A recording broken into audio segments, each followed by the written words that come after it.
We are here for another English session. In our last class, we have dealt one poem, A Tiger in the Zoo. I have already introduced the idea that the poet has given an introduction about the tiger, about the situation of the tiger and the present scenario of human beings. You have to understand this, rather we have to understand this when these two things are juxtaposed. Juxtaposed in the sense when the situation of the tiger in a cage and the original situation of a tiger in open nature are placed side by side. With that situation, we have to understand the real pain inside the tiger. We have talked a lot about the introduction. Today I have decided to go or to read two stanzas for our explanation or illustration. The first stanza, it's really an awesome creation of the poet. It looks like this.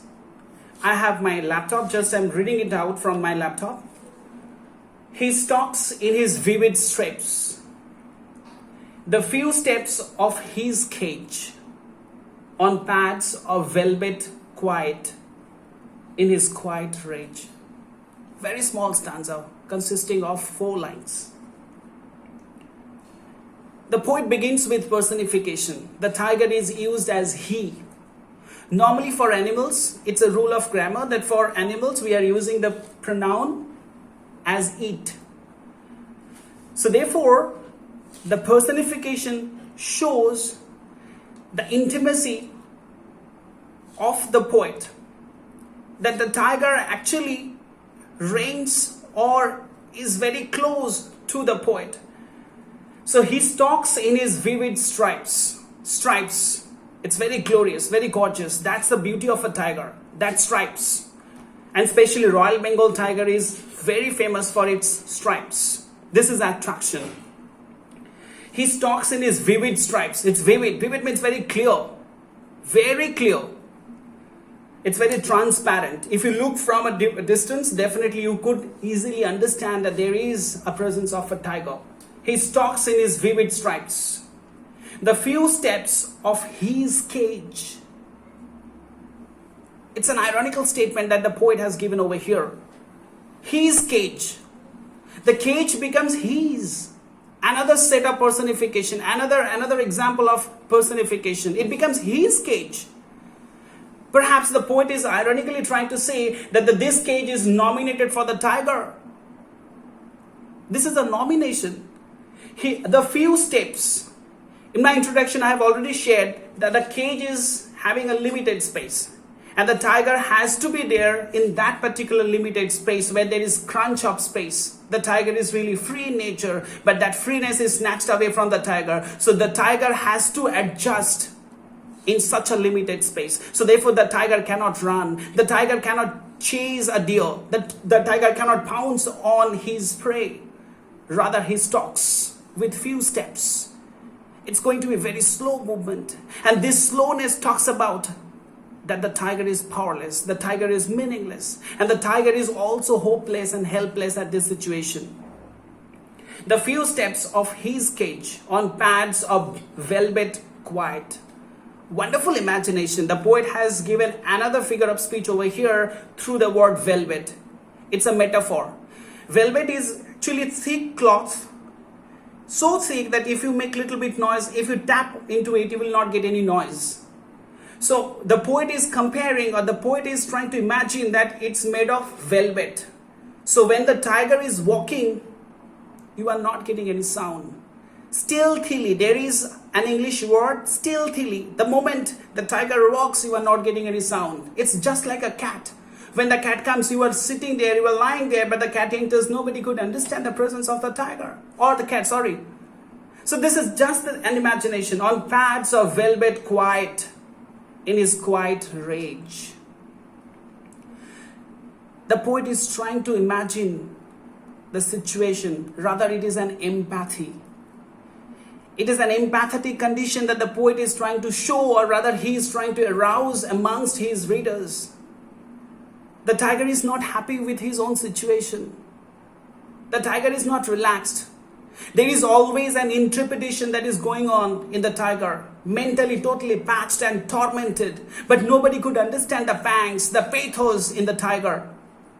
So the poet understands this, that the tiger is not happy. The tiger is not in its jolly mood. The tiger is not relishing that habituation. So what he sees in his quiet rage, two opposite ideas, two opposite words are placed side by side, juxtaposed to give an effect of language. The tiger is outrageous. He is fuming with anger. But who could care for the tiger? Nobody could care for the tiger. So even though the tiger is very, very much enraged, outrageous, but ultimately nobody is there to understand the tiger. So therefore it's very silent. And with that rage, with that anguish, anger, he is walking very slowly in his limited space. Now with this, in this connection, we are trying to get a little bit grammatical connections, but sometimes we feel that grammar is really boring, monotonous. It is. But if grammar can be related to the text, then definitely it becomes very interesting. Here, the phrase that I'm trying to draw attention from your side is the few, the few.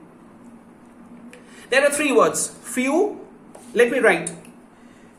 Few, a few, and the few.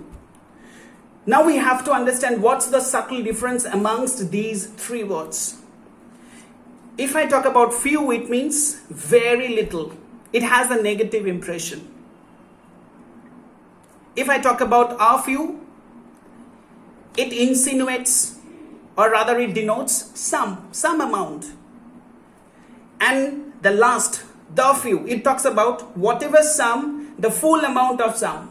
Perhaps you are not getting this concept. Let me take an example so that you can understand this.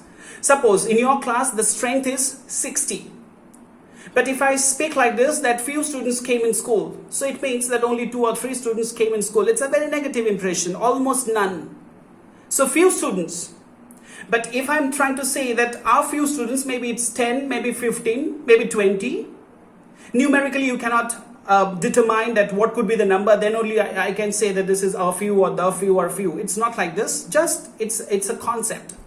So when I'm talking about a few, it may be 10, it may be 15, it may be 20. But if I speak a sentence like this, the few students submitted all their homeworks. It means even though there were 20 students, all these 20 students submitted their homeworks, their assignments. I think with this example, it's a little bit clear. Steps of his cage. Another case of personification. His cage. On pads of velvet quiet. In his quiet rage. He's outrageous. He's fuming with his anger. But actually there is nobody to show that anger. Nobody cares for the tiger except the poet. The poet is giving the description about the tiger because the poet has felt.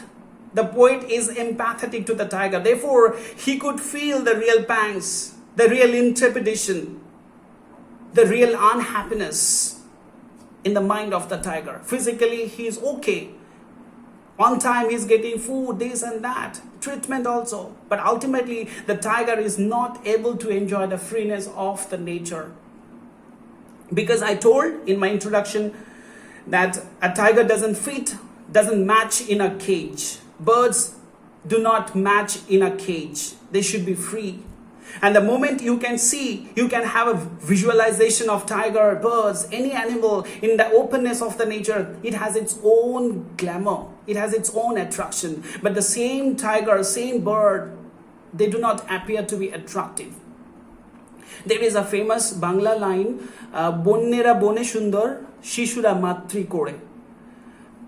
Similarly, with this tone, I can say that a tiger doesn't fit in a cage. Tiger really fits in the lap of nature. Lap of nature. Now we'll move to the second stanza. It's also very simple with profound thoughts. He should be snarling around houses. Sorry, perhaps I have skipped one stanza. Let me check. Yeah, sorry.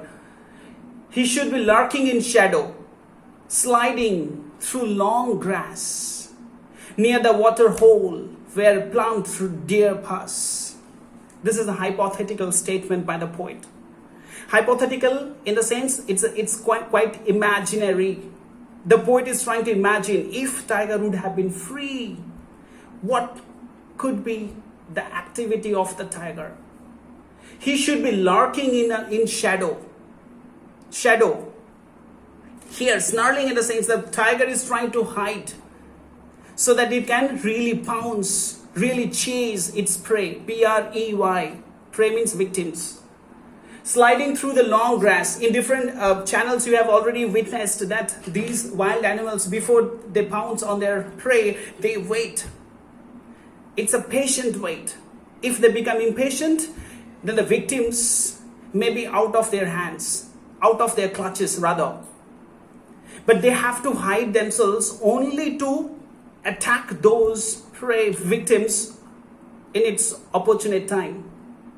So he should be lurking in shadow, and the tiger is waiting. If the tiger would have been free at this situation, if the tiger would have been in a forest, the tiger would have been waiting for long under the long grass, and the grass is very high. Sometimes you have seen perhaps in different channels, or you have read in biology. Sliding through long grass near the water hole where plump deer pass. Wonderful situation. Think about the qualities, think about the caliber of the poet. The imagination, strong imagination. What he thinks? The deer is drinking. Perhaps this is the best situation of a tiger to catch hold of the deer. Perhaps deer is the best and sweet and delicious food for the tiger and for everybody. So therefore, everybody looks for the deer because it's very sweet. And when the deer is actually drinking, that is perhaps the best situation to attack. Think why? Categorically. And technically it's true. Why? Because if you're chasing, you are at the back and the deer is drinking. You cannot go forward. Even though there is a little bit noise, the deer cannot go forward because there is water. And if it jumps into the water, and another animal is waiting for the deer. So the deer's condition is between the fires. Neither it can go forward nor backward. And that's the situation the tiger catches the deer. So technically these wild animals are very, very sound. They have their strong brains. Sliding through the long grass near the water hole where plump deer pass. So they are eagerly waiting for the deer. When it will come to drink, that's going to be the death call for the deer. So it's a hypothetical situation. I have started with this statement that this is a hypothetical statement in the sense that the tiger is not in such a situation. The tiger cannot chase a deer. The tiger cannot chase a deer. The tiger cannot pounce on a deer or on its prey. Rather, the tiger is madly waiting there that on which day it will be free and it can enjoy the spirit of the nature. Chasing has its own spirit. Let me take an example. Suppose in IPL, it's very famous. Unfortunately, it's getting stopped due to this pandemic. Sometimes you know that you will be defeated, but the way you have chased, you can get an inspiration in your life. It's true. Suppose one team, they have scored 200 plus and you are chasing. It's going to be a tough fight, close competition, and you have ended up scoring 198. By 2 runs, you are lost. You are defeated. But still, for the next game, you can draw inspiration from that match. Definitely, even though it's a lost game, but we have done our best. That's the inspiration. So when the tiger, similarly in the same connection, we can tell that when the tiger is chasing a deer, the tiger can be successful, maybe unsuccessful, but the chase, but the spirit of the journey, that gives energy to the tiger. But somehow, the poet could feel it. We human beings are unable to understand the real stamina is missing. In this way, the poet is trying to show the condition of the tiger and think how similar condition it is. We are also locked in. We also wanted to be free. We are eagerly waiting the day that Prime Minister will come and tell us that you are free, you can go anywhere else. We are madly waiting for this. Being in the same situation, those people who are encaging the wild animals in their cages, they do not understand the pangs of those wild animals. They could feel their pangs when they are locked in, when they are engaged by pandemic. But when the situation comes from other side, they are quite helpless. Rather, if I'm saying a wrong word, it's not helpless, they are ignorant. They do not try to understand. They are not empathetic. So this is what the poet is trying to arouse in the minds of his readers, that readers, you should sensitize your sense and you could feel the real pangs of the tiger. Just like Blake, I can say here, when the tiger is encaged, that's not the tiger where Blake could say, the tiger, tiger, burning bright in the forest of the night. What immortal hand or eye could frame the fearful symmetry? This poet cannot recite this. This poet is trying to sensitize his readers so that readers become really empathetic, so that they could solve a situation, they could make the tiger free, and the tiger becomes free and enjoy its nature. Thank you very much. We have completed 2 stanzas. I think it's going to be helpful. So many things are there to discuss. But if you have any question, we will take those questions later on. In our next in our next class session, we will try to cover up the entire poem and we will summarize once again for your complete understanding. Thank you very much. We will see you in our next session. Thanks.